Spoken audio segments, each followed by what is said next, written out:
Dzień dobry, witam Państwa bardzo serdecznie na naszym dzisiejszym spotkaniu z Iwoną Wagner, która wprowadzi nas w obszar wody i zieleni.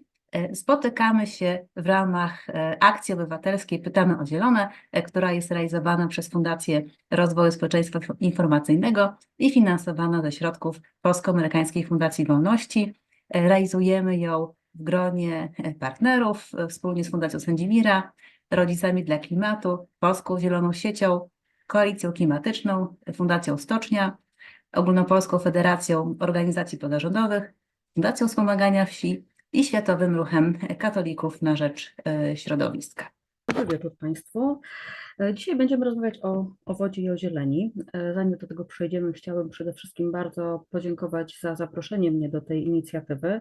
Byłam obecna już na poprzednim spotkaniu, kiedy pytaliśmy o powietrze i muszę powiedzieć, że jestem pod ogromnym wrażeniem kompetencji uczestników i w ogóle całej idei tej akcji i wierzę bardzo głęboko, że właśnie pytając osoby kandydujące o to, jakie są ich zamierzenia oraz jak dużo wiedzą o środowisku, możemy naprawdę spowodować, mam nadzieję, bardzo pozytywną zmianę, jeżeli chodzi o te rzeczy w naszym kraju. Ja się nazywam Iwona Wagner, pracuję na Uniwersytecie Łódzkim, z którym jestem związana właściwie od początku mojej kariery zawodowej, aczkolwiek pracowałam też w Europejskim Regionalnym Centrum Ekohydrologii Polskiej Akademii Nauk i blisko współpracuję z biznesem i z organizacjami pozarządowymi. Zajmuję się ekohydrologią, szeroko pojętą ekohydrologią rzek, zlewni, ale również od ostatnich 15-20 lat przede wszystkim miastami. I zajmuję się również adaptacją tych wszystkich przestrzeni do zmian klimatu oraz zastosowaniem błękitno-zielonej infrastruktury i rozwiązań opartych o przyrodę. Będziemy mówić więcej dzisiaj na temat tych trzech koncepcji: ekohydrologia, BZ i NBS. To są takie skróty, które się często pojawiają i myślę, że warto sobie je bliżej poznać. Dobrze. Ponieważ już zdradziłam, o czym będziemy rozmawiać, o wodzie i o zieleni, to chciałabym poprosić bardzo Państwa, żebyście Państwo napisali na czacie, z jakimi problemami, z jakimi wyzwaniami spotykacie się, jeżeli chodzi o wodę i o zieleń. I czy spotykacie się osobiście z takimi problemami, czy o nich słyszeliście? O czym przede wszystkim myślicie, kiedy myślicie problemy z wodą i z zielenią? Jakiego rodzaju podtopienia? Tak, prawdopodobnie jeżeli podtopienia mówimy, to nie mówimy o powodziach, tylko o takich podtopieniach związanych z wodami opadowymi i to prawda. No i tutaj mamy od razu drugą stronę tej monety, czyli susze. Brak małej retencji, gromadzenie wody, tak. Widziałam przez chwilę meliorację i nieumiejętne zarządzanie tą melioracją, to jest bardzo ważne. Widzę tak kostkę Bauma, też widzę ją wszędzie. Zasypywanie terenów podmokłych, ekipa z bagien, bardzo dziękuję za ten głos, na pewno nawiążę jeszcze do Ostródy. Tak, no właśnie, no to właściwie można powiedzieć, że a jeszcze wycinanie drzew tam było gdzieś po drodze. Właściwie jak ja myślę o problemach z wodą i zielenią, tak, również te rzeczy przychodzą mi na myśl jako pierwsze. Brak kanalizacji, ścieki do rzeki, deweloperka, no dzika deweloperka, chociaż oczywiście trudno mówić o dzikiej deweloperce, jeżeli mamy w końcu różnego rodzaju dokumenty planistyczne, ale wiadomo, że w praktyce to nasze prawo związane z planowaniem przestrzennym faktycznie czasami daje zbyt dużo możliwości osobom, które chcą w jakiś tam sposób je obejść. To są takie problemy, z którymi się borykamy. Tak, wycinanie drzew przy drzewach, tych drzew, które mordują kierowców, też mnie to martwi bardzo. Widzę bardzo dużo takich przykładów. Tak, no, katastrofa ekologiczna na Odrze, to bardzo ciekawe. Szara woda, no to akurat jest szansa takie wykorzystanie szarej wody i bardzo dobrze, że się tutaj pojawiło. No dobrze, czyli faktycznie tych wyzwań jest dużo i są one bardzo różnorodne, a czasami wręcz wydaje się, że to są takie przeciwne, prawda, problemy. Powódź, susza, wycinanie zieleni, nieumiejętne zarządzanie zielenią. No dobrze, zobaczmy w takim razie. Bardzo dziękuję za te głosy. Właściwie trochę już Państwo odpowiedzieliście na to pytanie, z czym się mierzymy, bo było bardzo dużo takich celnych głosów. Ja sobie jeszcze to przedstawię z mojej perspektywy i uporządkuję trochę tę wiedzę. Następnie porozmawiam o tym, co możemy zrobić lokalnie, żeby tym problemom próbować sprostać, co może zrobić samorząd i w związku z tym, o co możemy pytać osoby kandydujące w wyborach samorządowych, żeby mieć pewność, że zajmą się tymi problemami i faktycznie doprowadzą do poprawy środowiska naturalnego i naszej jakości życia, bo to są rzeczy bardzo powiązane. Zacznę od tego tematu, od globalnej zmiany klimatu, ponieważ no, musimy sobie zdawać sprawę z tego i myślę, że wszyscy sobie zdajemy w tym gronie tutaj sprawę z tego, że żyjemy w wyjątkowych warunkach. Przez ostatnich 20 lat klimat się zmienia już bardzo, bardzo gwałtownie. On się zmienia od dawna, ale w tej chwili zmienia się na tyle gwałtownie, że zaczynamy mocno odczuwać skutki tych zmian klimatu. Z czego to jest, z czego to wynika? No przede wszystkim tutaj to jest ta kwestia, która myślę, że już nikt jej nie poddaje wątpliwość, że przyczyną tej gwałtownej zmiany klimatu są emisje antropogeniczne, czyli wywołane przez człowieka dwutlenku węgla. Te emisje cały czas rosną, mimo że podejmowanych jest bardzo wiele inicjatyw, żeby zatrzymać ten gwałtowny wzrost. Widzimy tutaj, że one miały takie krótkie momenty, gdzie gdzieś tam te emisje spadały. Ostatni taki moment to COVID-19, faktycznie wtedy emisje spadły o prawie 6%, ale już nadrobiliśmy i właściwie rok do roku te emisje są coraz wyższe. Skutkiem emisji antropogenicznych jest ciągły wzrost dwutlenku węgla w atmosferze. To z kolei przekłada się na wzrost anomalii temperatury globalnej. W tej chwili mamy no, ponad 1,1 stopnia więcej niż w okresie przedindustrialnym, a ostatni rok osiągnął 1,5 stopnia więcej, więc to już jest bardzo dużo. No i w Polsce ta temperatura też się bardzo intensywnie zmienia. Warto porównać te dwie mapki tutaj na dole. W latach 60., 70. średnia temperatura powietrza wynosiła 7,3 stopnie, a w tej chwili w ostatnim dwudziestoleciu to już jest ponad 9, czyli 2 stopnie różnicy. To jest no, bardzo, bardzo dużo. Skutki tej zmiany temperatury no, wykraczają dużo bardziej poza wrażenia tylko i wyłącznie termiczne. Pierwszym takim skutkiem, który obserwujemy, o którym zresztą Państwo pisaliście też na czacie, są powodzie. Tutaj akurat przykłady z takich, głównie z miast, z Warszawy i z Nowego Sącza, natomiast powodzie dotyczą wszystkich obszarów. No chociażby mieliśmy w tym roku no, powodzie, może nie na bardzo dużym obszarze, ale jednak podtapiające niektóre zabudowania na Bugu. Więc powodzie to jest jeden ze skutków zmian klimatu.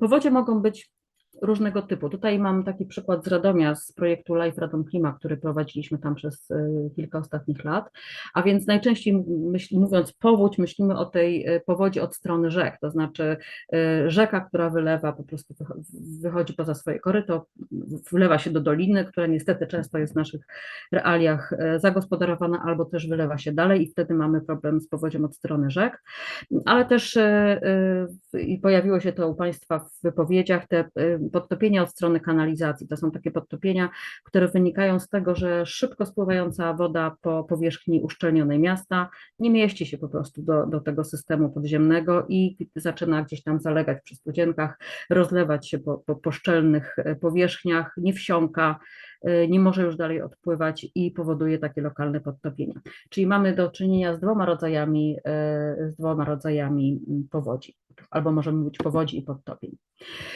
Ta woda szybko spływająca po wszystkich terenach, ja nie mówię tylko o miastach, ale również o terenach rolniczych, po tych uproszczonych lasach, czy uproszczonych w sensie uproszczonej strukturze biotycznej, która nie jest tak efektywna w przechwytywaniu i doczyszczaniu wody jak lasy naturalne, czyli po tych wszystkich zmienionych powierzchniach, woda, która szybko odpływa, niesie ze sobą w wyniku erozji cząstki gleby, wymywa z terenów rolniczych zanieczyszczenia wszelkiego rodzaju związane z pestycydami czy z nawozami sztucznymi i trafia do wód, które leżą w najniższej części krajobrazu, czyli rzeki, jeziora, zbiorniki zaporowe, małe oczka wodne. Tam ta woda się zatrzymuje i tam akumuluje się zanieczyszczenie. I z tym związane jest pogarszanie się jakości wody, ponieważ te gwałtowne opady, bardzo często występujące po długiej suszy, powodują nasilenie tego transportu powierzchniowego, no i dochodzi bardzo często na przykład do zakwitów silnicowych. Niestety zła wiadomość jest też taka, że zakwity silnicowe lubią wysokie temperatury, a więc ocieplenie klimatu będzie im sprzyjać, czyli tutaj jest kilka czynników, które się nakładają na siebie i powodują, że ryzyko tych zakwitów jest coraz większe. No a woda, która szybko odpłynie z krajobrazu, czy to będzie krajobraz rolniczy, czy to będzie krajobraz miejski, czy naturalny, powoduje suszę. I tutaj kilka takich zdjęć obrazujących, jak ta susza może wyglądać. Na górze mamy wyschniętą rzekę, po środku wyschnięty zbiornik, na dole też wyschniętą rzekę. Proszę przy okazji zobaczyć, że te rzeki są uregulowane i takie uregulowane rzeki są dużo bardziej podatne na suszę. Naturalna rzeka sobie znacznie lepiej radzi z przesuszeniem. Mapa po prawej stronie na górze pokazuje, jest to mapa z programu przeciwdziałania skutkom suszy, pokazuje obszary w Polsce, które są na tę suszę najbardziej narażone i znowu trudno nie zauważyć, że to są też te obszary najbardziej rolnicze. No i tutaj od razu się pojawia taki problem społeczno-gospodarczy, prawda? Problem z odszkodowaniami dla rolników, niemożliwością produkowania żywności. A mapka na dole, pochodząca z blogu Świat Wody, pokazuje z 2019 roku bodajże prawie 400 gmin i miejscowości w Polsce, które prosiły mieszkańców o zaprzestanie pobierania wody, więc te problemy faktycznie bardzo mocno są widoczne. Dodatkowy problem, który jest związany z tym szybkim odprowadzaniem wody z krajobrazu miasta, polega na tym, że miasta się pozbawione wody szybciej się przegrzewają, mamy do czynienia z wysokimi temperaturami powierzchni, a w nocy z powolnym wychładzaniem się, z nasileniem miejskiej wyspy ciepła, więc te wszystkie procesy się na siebie nakładają, no i powodują właśnie, że powstaje coś takiego, co nazywamy tymi problemami złożonymi, czyli wzrost temperatury, zmiana klimatu plus te wszystkie zaburzenia związane z zarządzaniem krajobrazem, jak się jedno do drugiego doda, to te skutki są dużo bardziej poważne niż byłyby w systemach bardziej naturalnych.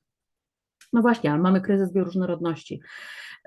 I ten kryzys bioróżnorodności nakłada się również na kryzys klimatyczny i to jest no, o tyle tragiczne, że nawet ostatni raport IPCC, czyli Międzyrzędowego Panelu do Spraw Zmian Klimatu, mówi, że rozwiązywanie problemu klimatycznego i rozwiązywanie problemu z bioróżnorodnością to są właściwie procesy nierozerwalne. Mało tego, to bioróżnorodność, dobrze funkcjonujące systemy przyrodnicze mogą nam bardzo mocno pomóc w adaptacji do zmian klimatu. No a te systemy są w kryzysie, prawda? Więc jak mamy się adaptować do jednego kryzysu, skoro nasze narzędzie do tej adaptacji też jest w kryzysie, więc to wcale nie jest taka łatwa sytuacja. No właśnie, więc co możemy robić? Globalnie to powinniśmy już dawno ograniczać emisję dwutlenku węgla i zapobiegać kryzysowi bioróżnorodności, ale to się nie dzieje, więc działajmy lokalnie, a lokalnie też możemy sporo zrobić.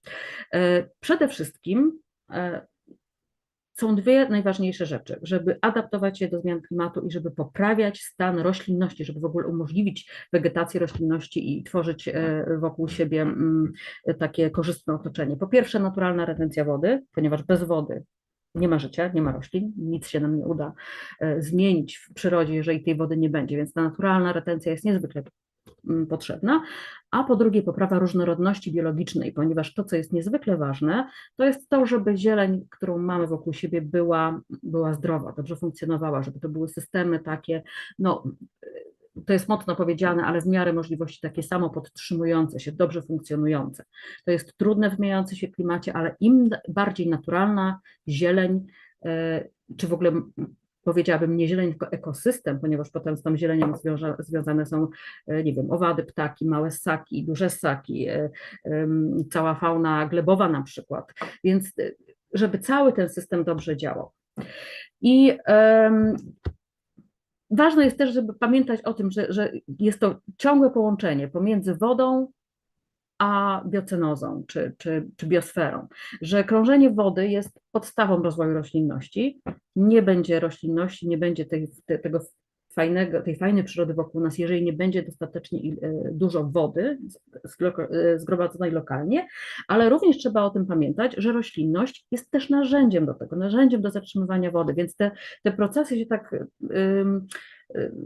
wzmacniają, nakręcają niejako. To jest taka spirala albo pozytywnych, albo negatywnych sprzężeń zwrotnych, więc my chcemy te sprzężenia popchnąć w tą pozytywną stronę, więc im więcej będziemy retencjonować wody w krajobrazie, tym łatwiej będzie rosnąć roślinom, im więcej będzie roślin w krajobrazie, tym łatwiej będzie im retencjonować wodę, więc to jest taka samonapędzająca się, taki samonapędzający się proces. Dlatego też właśnie o tych obszarach i zieleni, i wody w krajobrazie mówimy błękitno-zielona infrastruktura, bo ona ma konkretną infrastrukturalną funkcję zatrzymywania wody, poprawy mikroklimatu, odnawiania wód podziemnych, wzmacniania bioróżnorodności, poprawy warunków produkcji roślinnej w rolnictwie, więc wiele tutaj takich jest elementów, które są dostarczane przez zieleń i wodę w krajobrazie, czyli przez błękitno-zieloną infrastrukturę. Jak już mówimy o błękitno-zielonej infrastrukturze, to powiem jeszcze o czymś, co się nazywa rozwiązania oparte na przyrodzie, po angielsku Nature-Based Solution, albo często w skrócie się mówi NBS, albo tak trochę po polsku NBS-y, robimy NBS-y, wdrażamy NBS-y. Czym są te NBS-y, czyli rozwiązania oparte na przyrodzie? To jest taki pomysł, żeby inwestować w krajobraz w taki sposób, żeby rozwiązywać problemy tak, jak one byłyby rozwiązane, w cudzysłowie mówiąc, przez przyrodę, czyli w sposób jak najbardziej naturalny. Dam Państwu mój ulubiony przykład. Retencja albo zapobieganie powodzi i suszy. Większość ludzi w naszym kraju wciąż, jak słyszy retencja, myśli zbiornik zaporowy. Zapobieganie suszy, no zbiornik zaporowy, bo łapiemy wodę, albo powódź, no zbiornik zaporowy, bo prawda, zatrzyma wodę. Dam taki przykład. To jest jeden ze zbiorników projektowanych na Wiśle parę lat temu, który miał kosztować 5,5 miliarda złotych wówczas. Ma pojemność retencyjną 100 milionów metrów sześciennych, znaczy pojemność całkowitą 100 milionów metrów sześciennych, retencyjną około 10. No dużo, mało, no nie wiadomo, właściwie trudno może to ocenić. No ale jeżeli porównamy to, bo to jest rozwiązanie technologiczne, jeżeli to rozwiązanie technologiczne, proszę, jeżeli to rozwiązanie technologiczne porównamy właśnie z rozwiązaniami opartymi na przyrodzie, to okazuje się, że tę samą kwotę można byłoby wydać na odtworzenie bagiennych stref buforowych wzdłuż wszystkich małych i średnich rzek na około 1/3 powierzchni Polski. Proszę zobaczyć, tutaj mamy wodę w jednym punkcie na rzece, a tutaj mamy 1/3 powierzchni Polski. Albo postawienie 1 miliona zastawek na rowach melioracyjnych na osuszonych torfowiskach. I co by to oznaczało? Że po pierwsze nawodnilibyśmy większość z 1,2 miliona hektara torfowisk, które są osuszone w Polsce, ale zatrzymalibyśmy 3 do 5 miliardów metrów sześciennych wody, czyli 10 razy więcej niż pojemność tego zbiornika i to na dużym terenie. A pojemność retencyjna byłaby chyba 100 razy większa, jeśli dobrze pamiętam te wyliczenia. A do tego byłyby inne korzyści typu poprawa różnorodności biologicznej, ograniczenie emisji gazów cieplarnianych, ograniczenie zanieczyszczenia wód fosforem, azotem i tak dalej. Czyli proszę zobaczyć, te same pieniądze, a zupełnie inny efekt, pomijając już to, że takie duże zbiorniki tak de facto nie zapobiegają ani powodzi, ani suszy, ponieważ jest to woda zgromadzona już w korycie rzecznym, tak jak to mówię, na ostatniej prostej do morza, to już jest woda właściwie, którą można traktować za straconą. Ona naprawdę nam nie pomaga w łagodzeniu suszy, a ten zbiornik i tak się przepełni w ciągu parunastu godzin przy dużej fali powodziowej. Więc rozwiązanie hydrotechniczne versus rozwiązanie oparte na przyrodzie. Drugi taki przykład szarej infrastruktury czy rozwiązań opartych o przyrodę. Bardzo mi się podoba to hasło Parks, not pipes, park, a nie rury. I myślę, że ten obrazek jest taki bardzo samotłumaczący się. Po lewej stronie mamy system kanalizacji, który przeprowadza wodę przez krajobraz w sposób taki dosyć uszczelniony. Ta woda w jednym punkcie gdzieś tam się potem gromadzi i tam występują wszystkie problemy, albo jest jej za mało, albo za dużo, albo za brudna, ale tutaj mamy na górze mamy taki suchy teren. Natomiast zagospodarowanie tej samej wody w naturalnym krajobrazie, no po pierwsze nawilża ten krajobraz, poprawia mikroklimat, wspiera różnorodność biologiczną, pozwala przeżyć zwierzętom w suszy. Przecież te susze ostatnio są naprawdę potworne i małe zwierzęta nie są w stanie po prostu przeżyć, nie są w stanie na przykład, nie wiem, dojść 100 czy 300 metrów czasami do zbiornika wodnego. Dlatego ten krajobraz musi być wilgotny. I teraz tutaj przy tym prawym rysunku napisałam błękitno-zielona infrastruktura albo rozwiązanie oparte o przyrodę. Jaka jest różnica pomiędzy tymi dwoma hasłami? To, co widzicie na obrazku, to jest błękitno-zielona infrastruktura, bo to jest fizyczna woda, zieleń w krajobrazie, tak? Czyli to jest ten teren, to, co możemy dotknąć. Natomiast rozwiązanie oparte o przyrodę to byłoby na przykład zdemontowanie tej kanalizacji polewej i zamiana jej na taki park. To już jest rozwiązanie oparte o przyrodę. Zrobiliśmy błękitno-zieloną infrastrukturę. I to jest właśnie niezwykle ważne, żeby to pamiętać, że z błękitno-zieloną infrastrukturą to nie jest tak, że musimy ją wybudować. Ona po prostu czasami jest. Czasami wystarczy nie zniszczyć, nie zabudować, albo może poprawić to, co już jest. Mamy rzekę, która jest zdegradowana, to wtedy ją zrehabilitować, prawda? Ale, czy zrenaturyzować. I to też jest rozwiązanie oparte o przyrodę i poprawia jakość tej błękitno-zielonej infrastruktury. Ale nie zawsze to jest to, co trzeba faktycznie fizycznie zrobić. Tak naprawdę ochrona jest tutaj bardzo, bardzo ważna. To znaczy chrońmy najpierw to, co jest zielone, co dobrze funkcjonuje, a potem dopiero myślmy o tym, co należy dodatkowo, że tak powiem, robić w przestrzeni.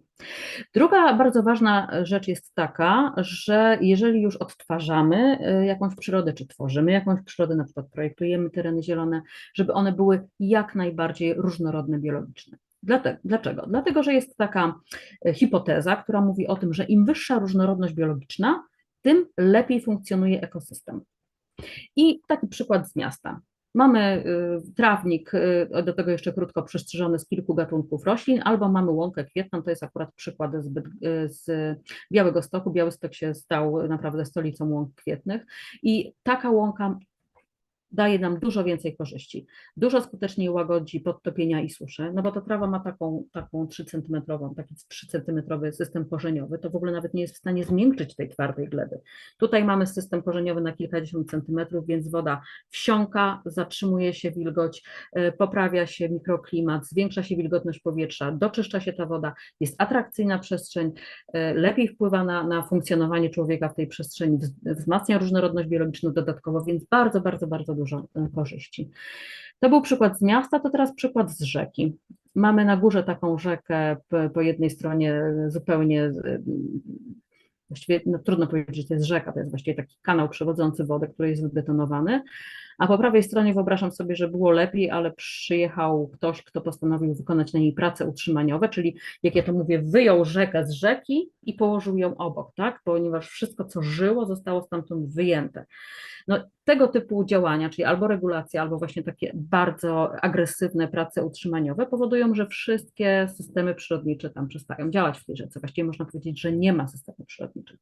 Natomiast ta rzeka na dole, widać, że to jest rzeka naturalna. Rzeka naturalna to jest rzeka nierówna, tak? Ma gałęzie, ma kamienie, ma płytko, ma głęboko, ma tak zwany bystrza i plosa, czyli woda, gdzie płynie szybko, wolno, więc jest bardzo, bardzo różnorodna. Im bardziej różnorodna, tym więcej żyje w niej roślin, później zwierząt na kolejnych poziomach trofycznych i ona po prostu lepiej działa. Na przykład się samo oczyszcza. Te dwa górne przykłady to jest taki sposób, żeby szybko spowodować eutrofizację, czyli zakwity glonów albo sinic. Natomiast ta rzeka na dole to jest przykład do tego, jak można przyrodę zaprzęc niejako do pracy, tak, do samooczyszczania. Ta woda po prostu się oczyszcza. I jeszcze przykład z systemów rolniczych. Też można robić bardzo dużo fajnych rzeczy, na przykład zadrzewienia śródpolne czy śródpolne oczka wodne, które powodują, że i poprawia się różnorodność biologiczna i zwiększają się plony, zwiększa się uwilgotnienie też całego terenu. No, jest bardzo, bardzo dużo fajnych prac, zwłaszcza z Wielkopolski, które pokazują, że to się po prostu przekłada nawet na korzyść finansową dla gospodarstw.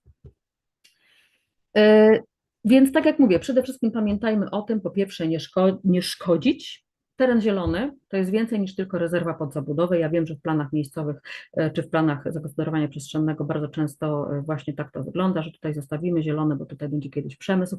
No nie patrzmy na to w ten sposób.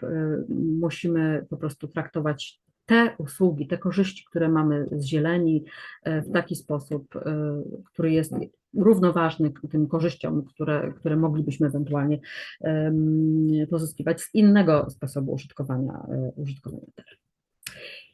Dobrze, to tyle bym chciała powiedzieć tytułem wstępu rozbudowanego. Bardzo chętnie bym usłyszała, jeśli macie Państwo jakieś pytania albo komentarze. Może ktoś z Państwa chce się podzielić jakimś swoim doświadczeniem.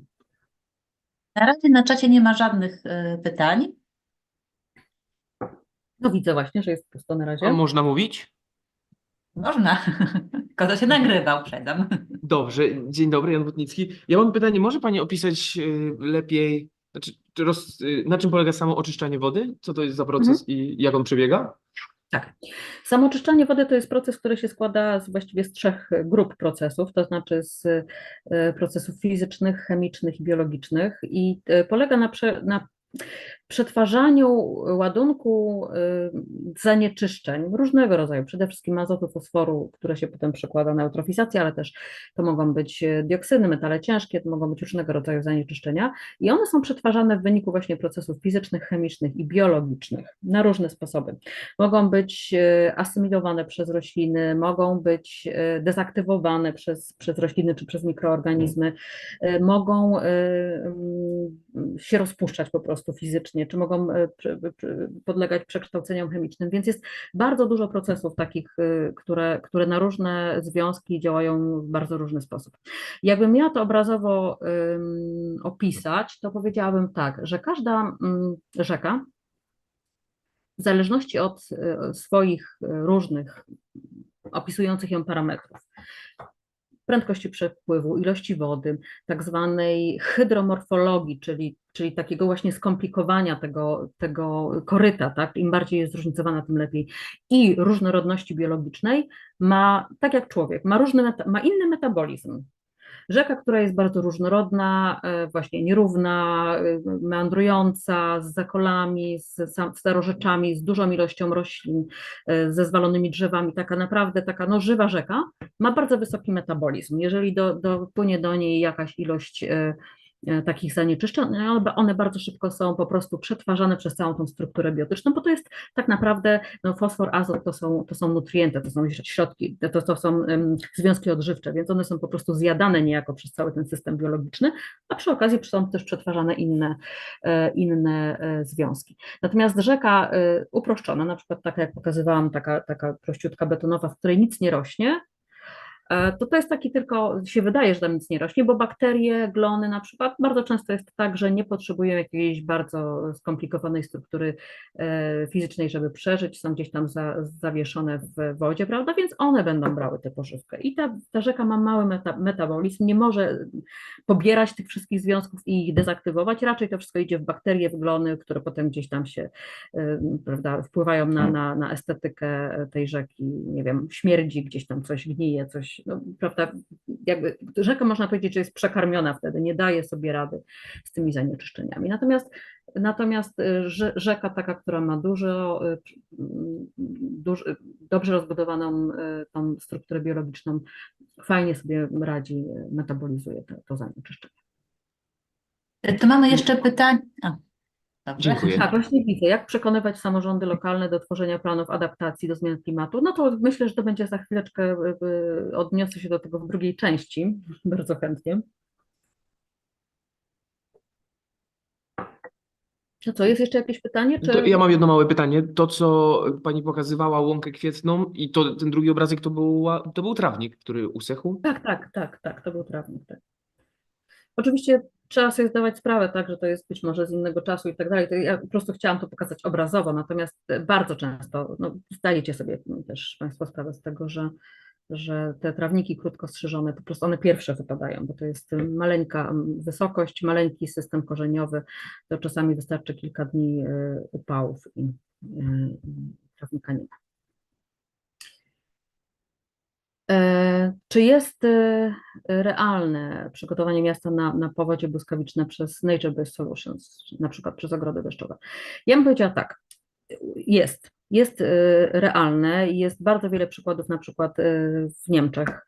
W Niemczech w ogóle już w tej chwili odeszło od budowy kanalizacji deszczowej. Każda nowa inwestycja po pierwsze musi się starać zagospodarować wodę na własnym terenie, a jeżeli to nie jest możliwe, to dostaje jakieś naprawdę bardzo niewielkie pozwolenie na odprowadzanie tej wody do kanalizacji deszczowej i tak się po prostu buduje wszędzie, poza miastami i w miastach też. Natomiast oczywiście wszędzie ta kanalizacja deszczowa jest i ja bym nie starała się iść w tę stronę, że po prostu miasto ma nie być wyposażone w kanalizację deszczową. Ona musi być i ona zresztą no, zawsze jest. Natomiast te rozwiązania oparte o przyrodę mogą zarówno funkcjonować samodzielnie, jak i być takim dodatkowym elementem całego systemu zagospodarowania wody opadowej w mieście, które kanalizację deszczową odciążają. Czyli jeżeli jesteśmy w stanie zagospodarować na przykład, no nie wiem, 30%, 60% wody opadowej, to już będzie wystarczająco, żeby kanalizacja radziła sobie z nawet dużymi opadami. Przy czym też należy pamiętać, że zawsze może wystąpić taki opad, z którym żaden system sobie nie da rady. I czy to będzie system kanalizacji deszczowej, czy ogólnospławnej, czy to będą zbiorniki podziemne, czy to będzie zieleń, po prostu nie, jakby duża ilość wody, nie wiem, powyżej 100-130 mm, to już są takie ilości, których właściwie żaden system nie przyjmie. To są wtedy takie powodzie, które naprawdę oglądamy w telewizji, widzimy, że samochody płyną. Tak? No to oczywiście każde rozwiązanie ma swoje granice. Natomiast tak, to jest bardzo realna opcja, pod warunkiem, że się ją potraktuje poważnie, a nie jak projekt demonstracyjny, że gdzieś tam się robi jakiś jeden ogród deszczowy, tylko to musi być system. Znowu, tak jak infrastruktura, to musi być system. Dobrze, myślę, że pójdźmy dalej, ponieważ mamy 25 minut jeszcze do zakończenia prezentacji. Jak przekonać rolników do Zielonego Ładu? Tak, no to jest bardzo dobre pytanie. Tak, właśnie też myślę, że kiedyś będzie pikieta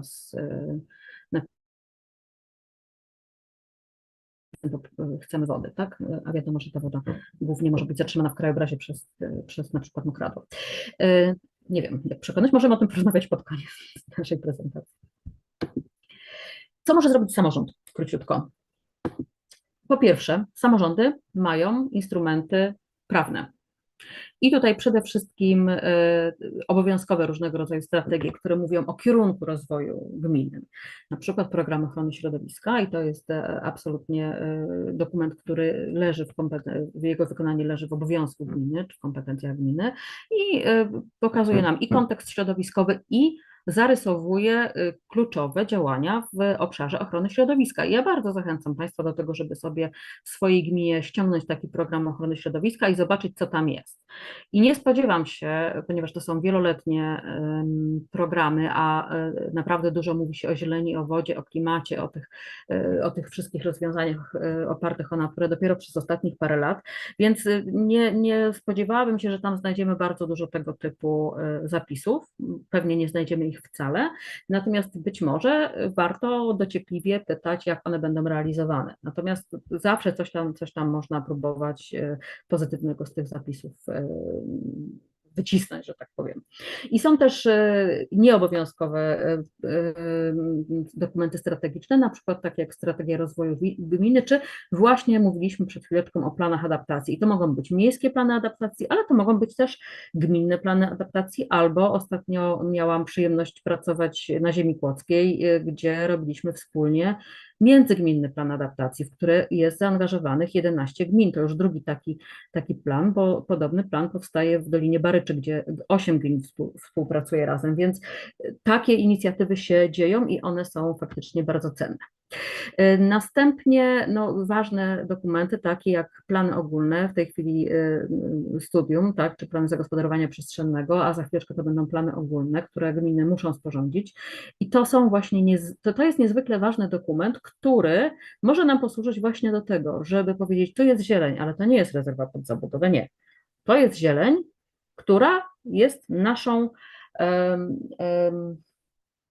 jak to powiedzieć, naszym ubezpieczeniem na przyszłość, tak? Bo to jest zieleń, która nas adaptuje do zmian klimatu, bo zapobiega suszy, bo przechwytuje wodę, czy jest naszą rezerwą przeciwpowodziową, czy jest naszym takim obszarem rekreacyjnym, do którego będziemy chcieli wyjść, jeżeli już będzie tak gorąco, że nie będzie można nigdzie indziej wytrzymać, więc plany ogólne są zdecydowanie narzędziem, które ma wskazać i zablokować pewne rzeczy.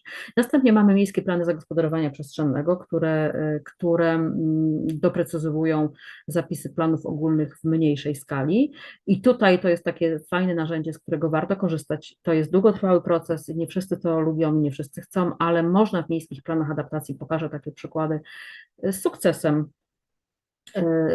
umieszczać różnego rodzaju zapisy. No i decyzje o warunkach zabudowy, które mają pewnie najwięcej wad, ponieważ bardzo łatwo w oparciu o decyzję o warunkach zabudowy właściwie robić rzeczy, które środowisku szkodzą.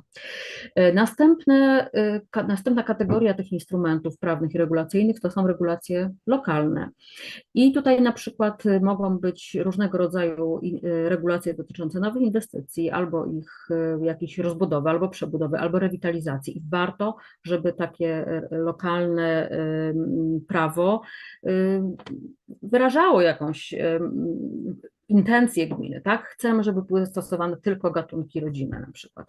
Albo chcemy, żeby wskaźnik powierzchni biotopu był taki i taki. Tutaj polskie prawo mówi o powierzchni biologicznej, czy o powierzchni biologicznie czynnej, ale niekoniecznie to musi być powierzchnia biologiczna czynna. Wskaźnik powierzchni biotopu, jak sobie Państwo wyszukacie gdzieś w internecie, to jest coś dużo bardziej skomplikowanego, taki system, który przypisuje różnym powierzchniom różne współczynniki właśnie tej takiej jakości ekologicznej. Czy na przykład współczynnik odpływu, tutaj też odnosząc się do tego pytania, które padło, czy to jest realne, żeby miasto przygotować. Wiem, że są miasta takie, które albo dla całych miast, ale to chyba tylko Kraków zrobił to w pewnym momencie, albo dla konkretnych inwestycji mówią, proszę bardzo, inwestycja może mieć tutaj miejsce, ale współczynnik odpływu, czyli ilość wody odpływającej z tego terenu po zainwestowaniu musi być taka sama jak przed zainwestowaniem. No i wtedy już deweloper nie ma wyjścia, po prostu musi budować tak, żeby tę wodę zatrzymać, a więc zielone dachy, ogrody deszczowe, może zbiorniki podziemne, no różne, jakby kombinacja różnych narzędzi jest tutaj dowolna, ale wody ma nie być więcej niż było do tej pory. Wręcz nawet niektóre miasta odmawiają przyłączenia do kanalizacji, więc tego typu regulacje lokalne jak najbardziej przechodzą. No i w końcu standardy to taka najsłabsza z tych wszystkich 4 kategorii, ale bardzo ważna, dlatego że jest taką deklaracją woli właśnie, mówi się u nas w mieście jest taki standard pielęgnacji drzew, tak? Nie rozjeżdżamy korzeni, nie tniemy bez sensu, zostawiamy im dużą przestrzeń, chronimy dobrze w procesie inwestycyjnym. To mogą być standardy dotyczące wód opadowych, no różnego rodzaju standardy. Mogą być standardy dotyczące zielonych zamówień publicznych, no i wtedy trochę od takiej determinacji włodarzy naszej gminy zależy, czy te standardy będą spełnione, czy nie, tak? Żeby tutaj już trzeba tak konsekwentnie stać na tym stanowisku, że tak ma być. Mogą być różnego rodzaju instrumenty ekonomiczne. Można wywierać presję finansową na tych, którzy nie poddają się jakimś standardom, albo też dotować czy subsydiować tych, którzy pewne działania podejmują, na przykład retencjonują wodę na swoim terenie. No i Ostatni taki instrument no to jest edukacja, promocja, angażowanie ludzi. To jest niezwykle ważne, ponieważ no wydaje mi się jednak, że ludzie, którzy wiedzą dlaczego, po co coś robią, robią to chętniej, robią to lepiej, a przede wszystkim no, są przekonani właśnie o słuszności takich działań, więc nie spotykamy się z jakimś dużym oporem. A więc w świetle tego wszystkiego, o co możemy pytać osoby, które kandydują w wyborach samorządowych w naszych gminach? Zanim ja odpowiem na to pytanie i zasugeruję różne możliwości, to chciałabym Państwa poprosić, żebyście napisali na czacie, jakie pytania macie Państwo w głowie, kiedy myślicie o tym, że moglibyście się spotkać z kandydatem, z osobą kandydującą w wyborach.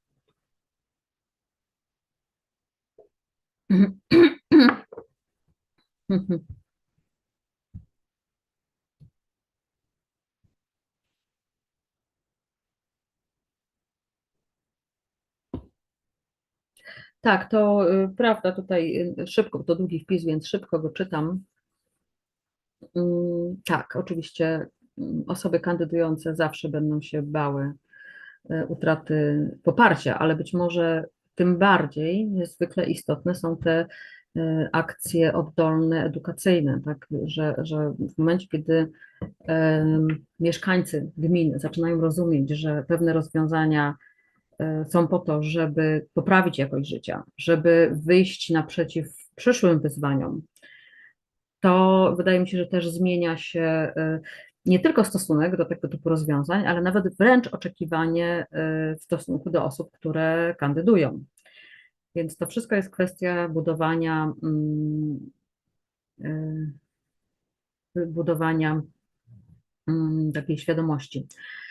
Czy zapewnie Państwa, przepraszam, no nie, no chyba nie, że przy remoncie będzie nasadzana nowa zieleń. No niestety nie mogę zapewnić. Ale to pytanie do kandydata albo kandydatki. A, o Boże, o Jezus, przepraszam. Tak. No, to jest bardzo dobre pytanie, bo jest bardzo konkretne. To jest bardzo konkretne pytanie. Panie burmistrzu, gdzie w przestrzeni Nowoosiedli? O, też konkretne pytanie. Lubię takie konkretne pytania, tak? Bo gdzie zaplanowaliście? Jeżeli nie zaplanowaliście, to gdzie zaplanujecie, albo jak planujecie to zrobić? Bo nie widzimy ich nigdzie. No to jest niestety tak smutne. Czy zaprzestaniemy koszenia i zaczniemy zakładać kwietne łąki?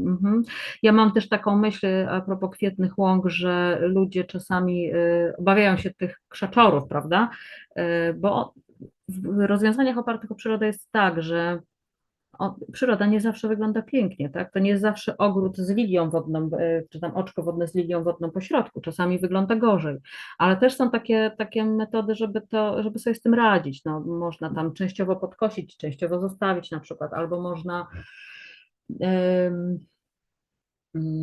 na przykład zamiast łąk kwietnych robić rabaty wielokwiatowe, wieloletnie, więc tutaj jest też dużo fajnych rozwiązań, jak najbardziej. Jaki stosunek, tak, ma osoba kandydująca do małej retencji? Czy zatrudnimy w gminie owce kameruńskie do koszenia? Okej, super, super, tak? Proszę, i jest odpowiedź, aha, to też Sylwia z Płockiej Wstęgi Sudetów, cześć Sylwio, że to jest świetny pomysł, który obecnie robią Katowice. No więc okej, no więc dużo jest tych pytań. Czy zamknie Pan usta naszym hejterom, którzy piszą o naszej szkole, że mamy syf, bo właśnie trawy nie koi? No tak, tak. Tak, to jest chyba wszystko kwestia edukacji. Dobrze, świetnie, to dziękuję bardzo za te pytania i ja też postaram się je troszkę uporządkować teraz z takiej perspektywy też tego poradnika, który Państwo macie do dyspozycji i do którego bardzo zachęcam, żeby do niego zajrzeć. O co pytać? Na przykład, w jaki sposób będzie Pan, Pani zachęcać mieszkańców do zagospodarowania deszczówki i oszczędzania wody?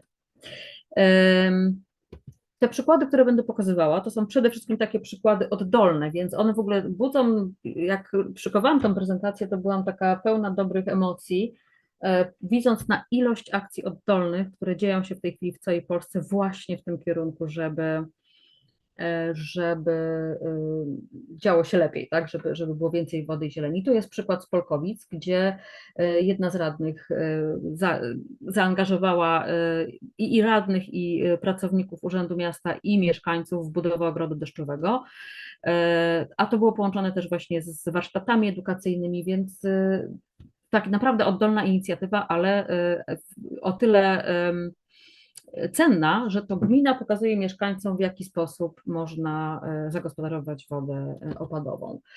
No na pewno dobrym programem jest wciąż Moja Woda, to program rządowy, ale czasami gminy podejmują taką decyzję, że ustanawiają takie programy dotacji dla mieszkańców na zakup i montaż zbiorników na deszczówkę albo na wykonanie innych rozwiązań typu ogrody deszczowe z własnego budżetu. I to też jest bardzo dobry przykład tutaj z gminy Morawica.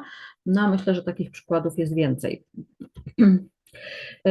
Tak jak mówiłam, no jednym z narzędzi jest presja finansowa i tutaj Rumia się zdecydowała na takie rozwiązanie. Nie wiem, czy Państwo wiecie, ale w tej chwili odprowadza się opłaty za odprowadzanie wód opadowych do wód. Te opłaty są odprowadzane przez jednostki, które zarządzają wodami opadowymi, czyli na ogół jest to jakiś zakład wodociągów i kanalizacji na przykład. Natomiast jest wiele miast, w tym Rumia, w tym Radom na przykład, które zdecydowały się przerzucić te koszty na mieszkańców. Jeżeli ktoś ma duży teren uszczelniony i z tego terenu uszczelnionego odprowadza wodę, to wtedy pokrywa koszty odprowadzania wody. W momencie, kiedy się zaczyna odłączać od kanalizacji, to te koszty są po prostu odejmowane, a więc jest jakiś system opłat, ale też system ulg, jeżeli poprawia się sytuacja. W Łomiankach był konkurs na ogród NBS, czyli Nature Based Solution, rozwiązań opartych o przyrodę, czyli taki ogród, który jest ogrodem, ale równocześnie wspiera różnorodność biologiczną, rośliny rodzime, kompostowanie i przechwytywanie wody opadowej. I taki konkurs już może pokazać ludziom, że faktycznie można zupełnie inaczej w ogóle w swoim ogrodzie zagospodarować przestrzeń. No a poza tym wszelkiego rodzaju materiały informacyjne, punkty doradcze, punkty ważne, bo czasami ludzie chcieliby coś zrobić, ale nie do końca wiedzą, jak to miałoby wyglądać, więc takie wsparcie techniczne jest niezwykle ważne. Pikniki, warsztaty, lekcje w szkołach. Kolejne pytanie. Co Pani planuje zrobić, żeby w naszej gminie było więcej terenów zieleni? I znowu kilka przykładów, które się sprawdziły już gdzieś w terenie. Gdynia zrobiła zapisy w MPZP. Nowe inwestycje mają mieć minimum 2 metry kwadratowe zieleni rekreacyjnej na 10 metrów powierzchni użytkowej mieszkań. 10% powierzchni dachów ma mieć trwałą wegetację. Trzeba zachować istniejące drzewa. I tutaj przykład, wprawdzie niekoniecznie w nawiązaniu do tego MPZP, ale jeden z moich ulubionych przykładów w Gdyni, zaprojektowany przez RISE Group, system przechwytywania wody opadowej na osiedlu, więc można też jakby pokazywać, przekonywać ludzi, że to działa i takie zapisy wprowadzać w MPZP. Kolejny przykład parków kieszonkowych w Krakowie. No w Krakowie w ogóle dużo się dzieje naprawdę fajnych rzeczy. Tych parków powstało dużo. Miasto ma takie ambicje, że mieszkańcy do najbliższego parku kieszonkowego czy obszaru zieleni powinni mieć 500 metrów piechotą. No i to są 2 przykłady takich właśnie parków. Warszawa testuje inny sposób, współpracuje z biznesem, angażuje przedsiębiorców do współfinansowania działań związanych z nasadzeniami i pielęgnacją terenów zieleni. Można sobie wejść na stronę, poszukać tego, widać fajne opcje. Można adoptować teren zieleni, albo nasadzenie roślin, albo przestrzeń w mieście sfinansować, albo wesprzeć różnorodność biologiczną, albo akcję edukacyjną, więc jest dużo możliwości takiego odpowiedzialnego społecznie biznesu. Kolejne pytanie to co Pani planuje zrobić, żeby tereny zieleni w naszej gminie były bardziej odporne na zmieniający się klimat? Mówiliśmy już o standardach. Przede wszystkim, jeżeli zieleń ma być odporna na klimat, to trzeba wiedzieć, jak ją projektować, tak żeby na ten klimat była odporna. Ja bym powiedziała, przede wszystkim musimy mieć dostęp do wody opadowej, bo nie ma zieleni bez wody. Ale to może być zawarte w standardach kształtowania i zarządzania zielenią. Może być też wiele innych zapisów. I takie standardy ma mnóstwo miast. Ma Cieszyn, tak jak tu widzimy, ma Łódź, ma Toruń, Hajnówka. Jest dużo ostatnio inicjatyw w tym kierunku. Jeżeli jakieś miasto nie ma standardów zieleni i nie ma budżetu na to, żeby takie standardy opracować dla siebie konkretnie, może zawsze skorzystać z bezpłatnych standardów opracowanych przez Fundację Sędzimira wraz z 35 miastami i one są do pobrania ze strony Fundacji Sędzimira. Takie wytyczne mogą dotyczyć nie tylko zieleni, ale też na przykład wody. I tutaj mamy świetne opracowania dla Bydgoszczy, dla Wrocławia, dla Łomianek. To są znowu też takie oddolne akcje, które mają na celu pokazać mieszkańcom, tak robimy, tak chcemy, żeby woda opadowa w naszym mieście czy w naszej gminie była zagospodarowana. No i w końcu, jeżeli mówimy o odporności na zmiany klimatu, no to plan adaptacji. Tutaj było pytanie, jak przekonać. Ja bym przekonywała w ten sposób, że w tej chwili na działania związane z wodą, zielenią i klimatem jest przeważająca część budżetu europejskiego przeznaczona właśnie na te działania, a poza tym żadne inne działania nie mogą być finansowane, jeżeli nie wspierają różnorodności biologicznej, adaptacji do zmian klimatu i retencji wody. To znaczy są konkretne kryteria i jeżeli jakakolwiek inwestycja miałaby zaszkodzić tym 3 obszarom, o których mówiłam, po prostu nie będzie finansowania. Betonowanie już było, teraz więcej nie będzie. Wszystko, co robimy musi być związane z klimatem, zielenią i wodą. A więc stworzenie planu adaptacji, czy to będzie miejski, czy gminny, czy międzygminny, tak jak tutaj zdjęcie z warsztatu sprzed 2 dni dosłownie w Płockiej, w Stędze Sudetów, w ziemi płockiej. Taki dokument może być przepustką do uzyskania środków finansowych po prostu. Są konkursy, które na przykład w kryteriach mają to, że miasto musi mieć strategię związaną właśnie z klimatem. Jak chce pan, pani angażować mieszkańców w ochronę wody i zieleni w gminie? I znowu partycypacja, edukacja, wciąganie mieszkańców w działania, czy to będą szkoły, czy to będą dorośli mieszkańcy, czy na przykład mieszkańcy, nie wiem, jakiegoś osiedla. Na różne sposoby można to robić. Tutaj mamy 2 przykłady. W Zawierciu współprojektowanie terenów zieleni z mieszkańcami i w Lublinie prezydent miasta, który uruchomił budżet obywatelski specjalnie na ten cel, zielony budżet w Lublinie. Kolejne 2 przykłady wspólnego budowania ogrodów deszczowych w Zamościu i w Sosnowcu. Takie działania pokazują ludziom w przestrzeni publicznej, że takie działania można robić, łatwo się wtedy je przenosi do siebie na swoje własne podwórko.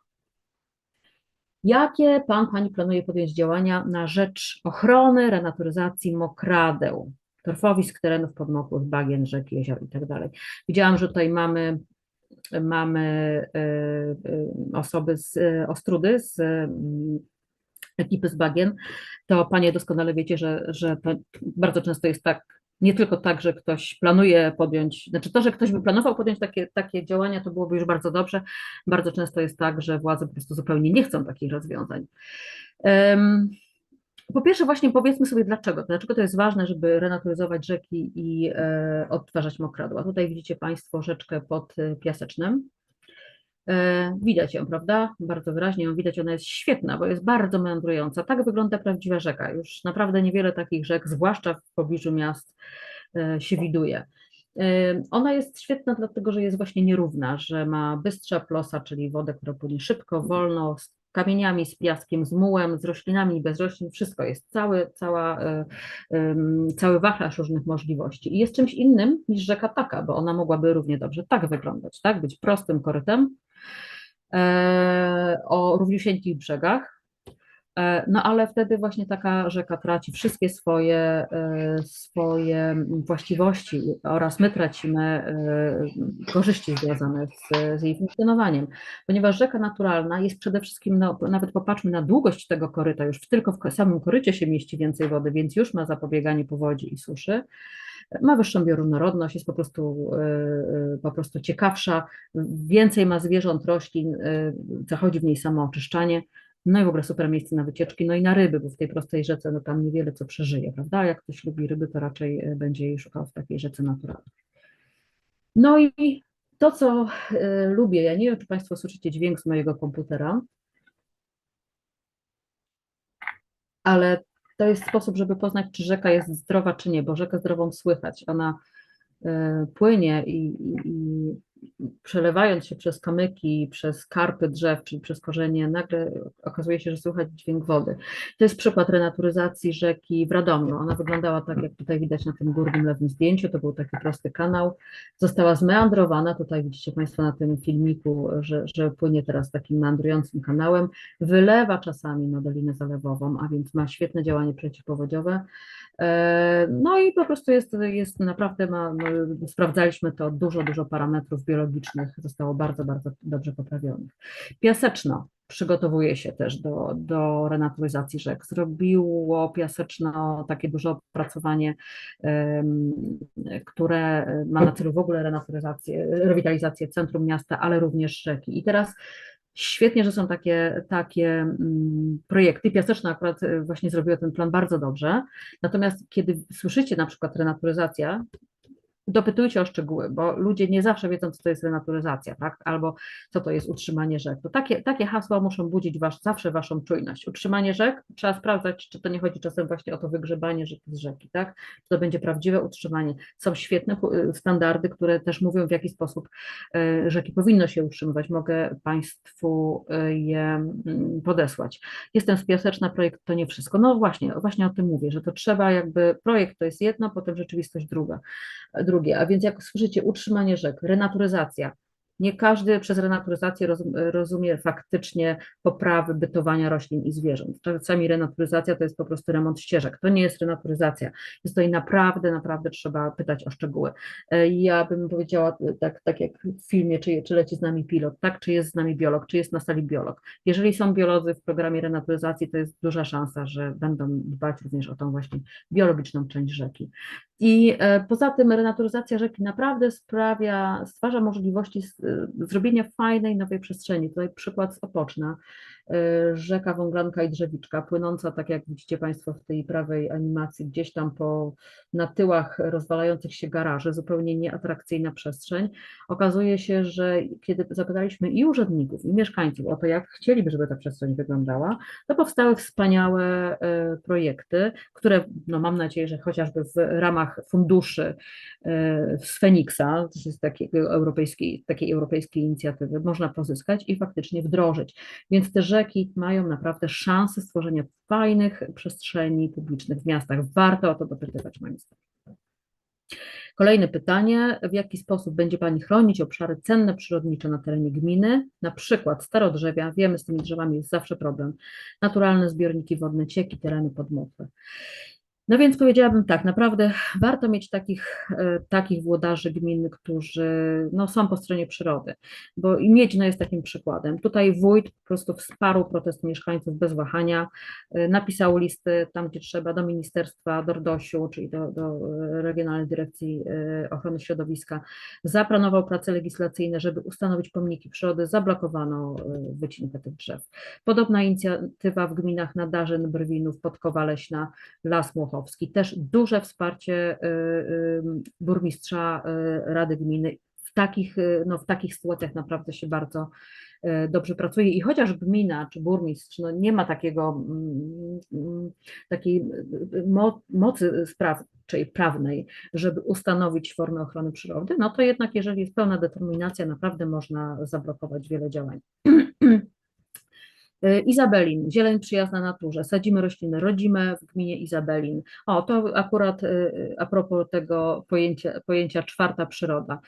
Czwarta przyroda to jest taka zieleń trochę nieuczesana, tak? Nie robimy trawnika i tuje dookoła, albo tam trawnik i jak to ktoś ładnie ostatnio powiedział, drzewa lizaki, że stoją sobie takie osobno, tylko robimy przyrodę taką trochę właśnie jakby była naturalna. No taką, ja lubię o tym mówić, przyroda 3D. Mamy drzewa, mamy krzewy, mamy jakieś rośliny na dole, bardzo różnorodne i wtedy im bardziej jest taka dzika, nieuczesana ta przyroda, te wszystkie nielubiane przez niektórych nieużytki, tak, te nieużytki są, ja mam taki nieużytek przed swoim domem tutaj i uwielbiam, jak się wiosną wchodzi w te krzaki, to jest po prostu, jak się wiosną wchodzi w te krzaki, to jest przestrzeń pełna życia i czwarta przyroda to jest właśnie taka naturalna zieleń, taka, do której z różnych powodów właśnie jej nie utrzymywaliśmy, na przykład dlatego, że były problemy własnościowe.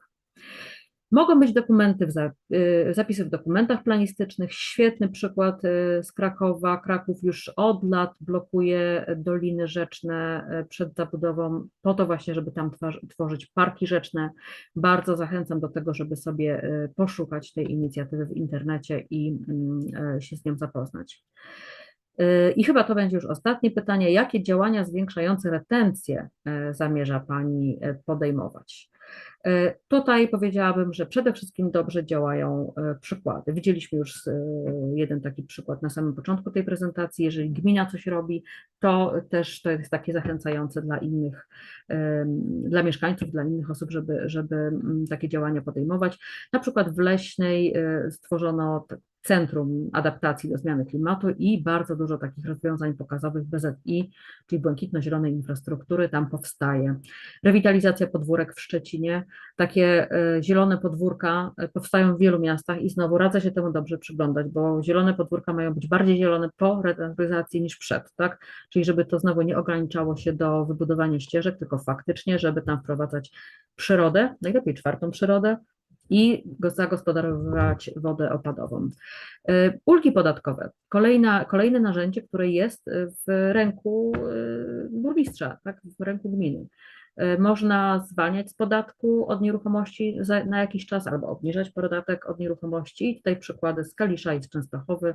Kalisz takie zwolnienie na 1 rok z podatku proponuje osobom, które będą mieć zielony dach lub ściany. Częstochowa też w tym roku za zielone ściany bodajże tylko takie ulgi proponuje. Świetnym pomysłem są zielone torowiska i przystanki i tutaj na przykład Warszawa ma bardzo dużo doświadczeń, jest sporo tych torowisk różnych, rozchodnikowych, trawiastych. Zielone przystanki też ostatnio są bardzo popularne właściwie w całej Polsce, jest już ich kilkadziesiąt. I to są maleńkie oczywiście powierzchnie, które jednak łapią tych kilkaset litrów wody, ale edukacyjnie myślę, że to jest taka inicjatywa, która no, jakby sprawia, że ludzie zaczynają to zauważać i myśleć o tym łapaniu wody opadowej. I muszę powiedzieć, że jeżeli chodzi o retencję wody opadowej w mieście, to możliwości jest mnóstwo i one są no, niemalże nieskończone. Naprawdę to jest taka przestrzeń na kreatywność i mieszkańców, i gminy, i architektów. Można łapać wodę na drogach, na parkingach, na dachach, w różnego rodzaju parkach, na placach zabaw, więc naprawdę jest bardzo dużo możliwości retencji wody opadowej. A jednak jeszcze jedno pytanie. Jak planuje Pani przekonać, że warto inwestować w rozwiązania oparte na przyrodzie? No to przede wszystkim zastanówmy się, czy my sami wiemy, czy warto, tak? A warto dlatego, że są badania, które pokazują, że przekłada się to na zdrowie i psychiczne, i fizyczne, na jakość życia, nawet na koszt mieszkań, co nie zawsze musi być pozytywnym akurat przejawem, na rozwój gospodarczy, bo bez dobrego kapitału naturalnego nie będzie dobrej turystyki, rolnictwa i różnych innych działań, dostępu do zasobów w ogóle, chociażby do zasobów wody, zapobieganie suszy i powodzi, stabilizacja mikroklimatu, więc bardzo dużo mamy korzyści z dobrze funkcjonującego środowiska. Więc po pierwsze my to musimy wiedzieć, po drugie muszą to wiedzieć nasi urzędnicy, więc warto zadbać o szkolenie urzędników i to też wybierani przez nas samorządowcy powinni robić. Tutaj przykład z Mikołowa, gdzie jedna z pracownic urzędu po prostu nakłoniła swoich szefów do tego, żeby takie szkolenie zrobić. Świetnie działają wizyty studyjne, czyli wszelkiego rodzaju wyjazdy, czy w Polsce, czy za granicą, czasami wystarczy do sąsiedniej gminy. I można wtedy zobaczyć, że dało się zrobić coś w taki sposób, co nam się wydawało, że się nie da, bo coś tam, bo plany, bo MPZP, bo ograniczenia. Nie, czasami jednak da się pewne rzeczy zrobić. Warto zobaczyć ludzi w działaniu, bo to jest zawsze bardzo, bardzo inspirujące. Dobrze, to tyle z mojej strony. Bardzo dziękuję. I teraz czas na pytania. Oj, przegapiłam. Mamy pytanie, czy będą z Feniksa dalsze konkursy? Będą. Czekamy jeszcze na odblokowanie środków z KPO, co ma jakoś wkrótce nastąpić. Już są ogłoszone przede wszystkim konkursy. Niestety ten który z mojej perspektywy jest najbardziej ciekawy, dotyczący błękitno-zielonej infrastruktury. Kończy się pierwszy nabór za 6 dni, czyli tutaj już dużo czasu nie zostało, ale na pewno będą następne ogłaszane. Poza tym jest bardzo dużo konkursów, które za chwilę będą ogłoszone. Jest na stronie Feniksa, właśnie ktoś wrzucił, warto wejść sobie na stronę z naborami i zobaczyć, bo nie tylko w obszarze BZI, ale w różnych obszarach te konkursy są w tej chwili już otwarte, a duża część naborów czeka jeszcze na decyzję o środkach i na decyzję o terminie otwarcia. A ja z kolei na czat wrzucam link do strony Ogólnopolskiej Federacji Organizacji Pozarządowych, która prowadzi taki projekt Fundusze dla Klimatu. To jest sieć kilkunastu, kilkudziesięciu osób, które doradzają organizacjom, skąd na prośrodowiskowe, proklimatyczne projekty społeczne uzyskać fundusze. Tam są namiary do nich, także myślę, że warto się skontaktować. Tak, to jest bardzo, bardzo dobra strona. Ja myślę w ogóle, że tutaj też takim pytaniem, które nie padło z Państwa strony i nie padło z mojej strony, teraz mi przyszło do głowy, jest takie pytanie, w jaki sposób zamierza Pan finansować dalszy rozwój gminy i co Pan rozumie czy Pan, Pani rozumie przez rozwój gminy, prawda? Bo tak jak mówię, większość środków, które w tej chwili są dostępne, to są środki na projekty błękitno-zielono-klimatyczne, a te, które nie są, i tak muszą spełnić bardzo ostre kryteria w tym obszarze. Więc jeżeli ktoś ma wciąż taką wizję, że będziemy budować głównie drogi albo zbiorniki zaporowe, betonowe, to nie jest osoba, której się uda pozyskać w ogóle jakiekolwiek środki na rozwój gminy. Więc warto mieć pewność, że kandydat orientuje się w kwestiach możliwych dofinansowań.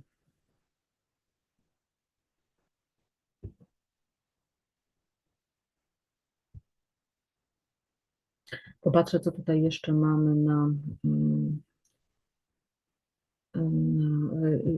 zapytania na czacie.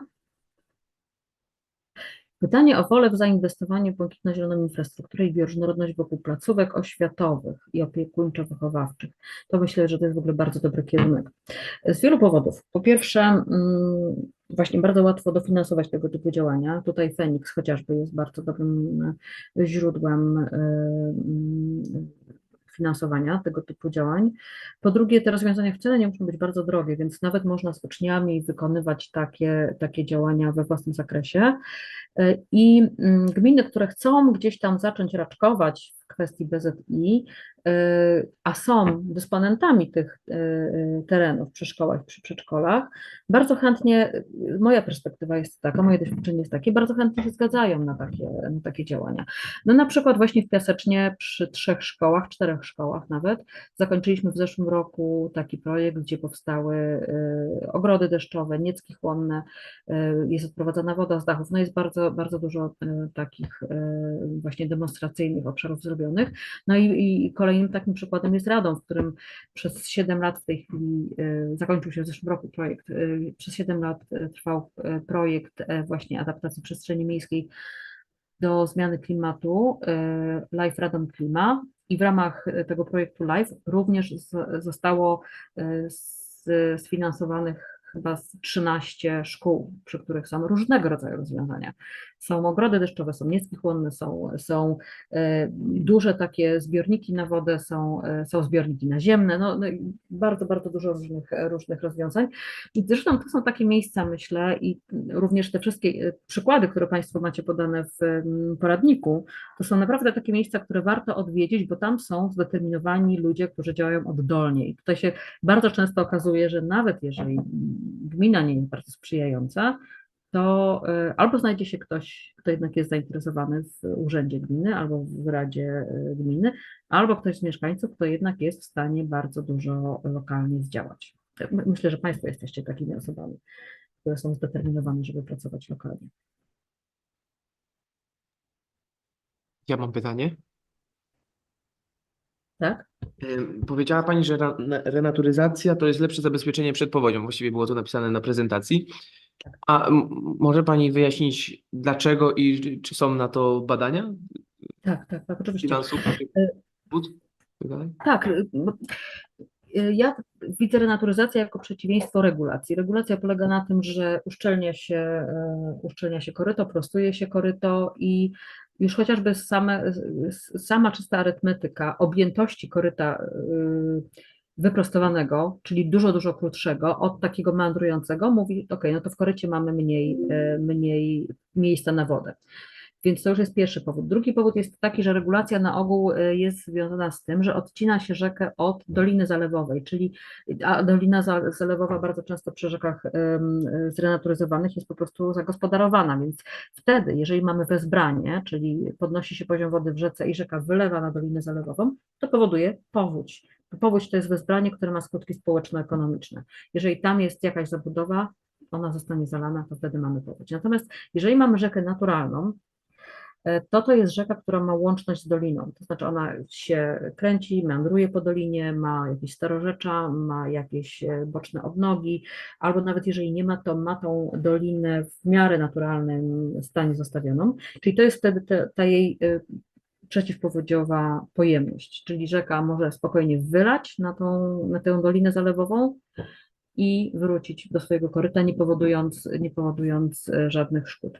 Poza tym rzeka, która prowadzi wodę na dłuższym odcinku, czyli nie wyprostowanym korytem i uszczelnionym, tylko naturalnym, także może po prostu infiltrować w głąb, zasila cały czas wody gruntowe, zasila nie tylko na tym odcinku koryta, ale na znacznie dłuższym odcinku i również we wszystkich połączonych z nią starorzeczach na przykład.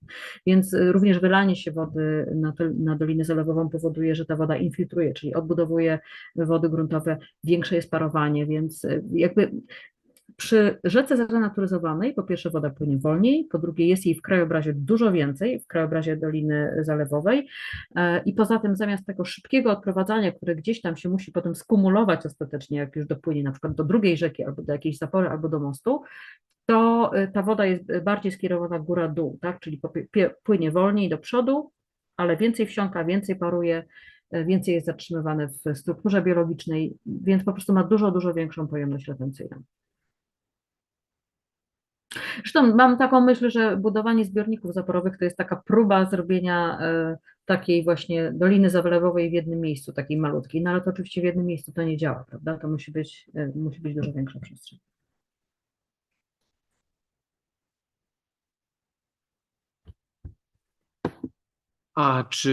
Bo na zdjęciu pokazywała Pani bluszcz jako zieloną ścianę. Czy on też liczył się do tych ulg podatkowych? Też jest zaliczany jako zielona ściana? Czy to raczej mają być konstrukcje, które mają glebę, tak jak się robi zielone ściany, czyli siatka, doniczki i roślinność?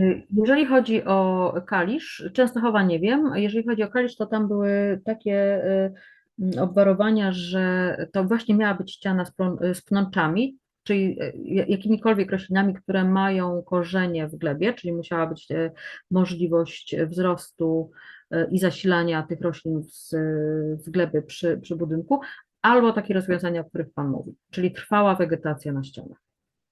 Czyli jedna i druga możliwość była finansowana. Znaczy była od niej ulga podatkowa.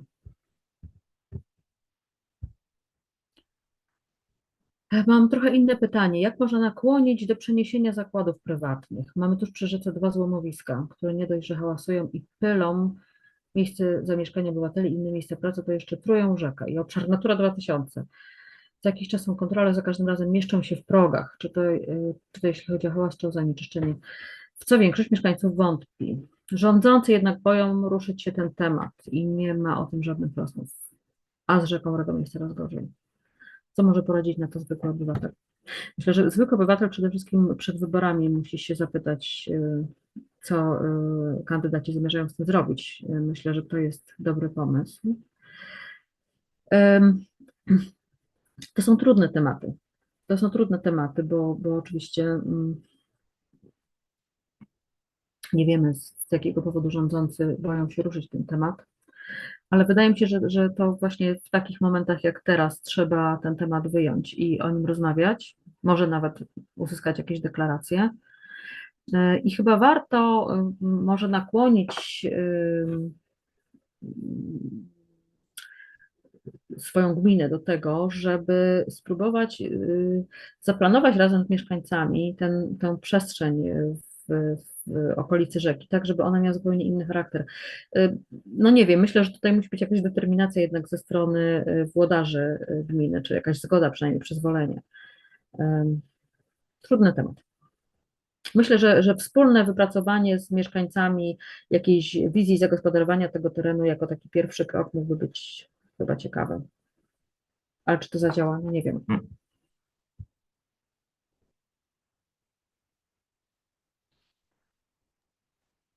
Myślę, że może ja zatrzymam teraz nagrywanie, może jakoś chcielibyście może więcej porozmawiać.